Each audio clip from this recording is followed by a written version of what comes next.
Hello everybody, welcome back to our 3set Info channel. In today's video, I'll show you how to easily check these CAN details on your TP-LINK Deco X50.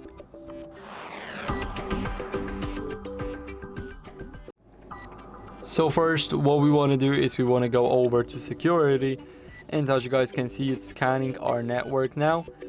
But here we have these CAN details. As you guys can see, here we have the free risks found and free security tips. Now here we have the wireless security, but here we have the free trials, we can ignore them. And here we have the one risk, which is the firmware version. There's a new update. And here we can set up the password for the guest network and change the password strength for our main one. So this is how we guys can easily check that. I hope this video helped you. If it did, then leave a like, sub, and a comment, and I'll see you in the next one.